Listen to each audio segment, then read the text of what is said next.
हम मीनू झा प्रणाम करै छी सब मिथिलावासी के। आइ हम एकटा लाबा भूजे के गीत गाबऽ जा रहल छी और कोशिश करै छी जे अहाँ सबके नीक लागे। धन्यवाद। जय मिथिला, जय मैथिली।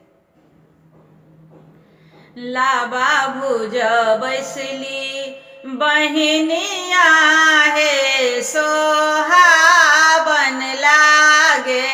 लाबा भूज बैसली बहिनिया हे सोहाबन लागे। कि बाबा देता इनाम है, कि बाबा देता इनाम है, सोहाबन लागे। लाबा भूज बैसली बहिनिया हे सोहाबन लागे। माटी के चूल्हा बाबा हमने मंगई छी, माटी के चूल्हा बाबा हमने मंगई छी।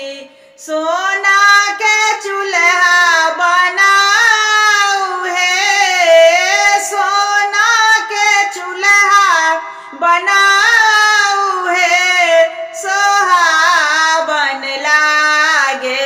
लाबा भूज बैसली बहिनिया हे सोहाबन लागे। हाथी आ घोड़ा बाबा हमरा न चाहे, हाथी आ घोड़ा बाबा हमरा न चाही।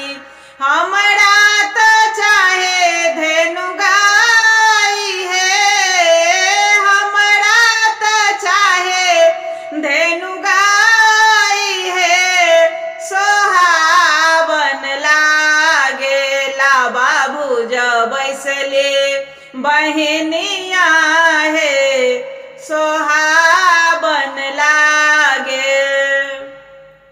चांदी के पायल बाबा हमरा न चाहे, चांदी के पायल बाबा हमरा न चाही।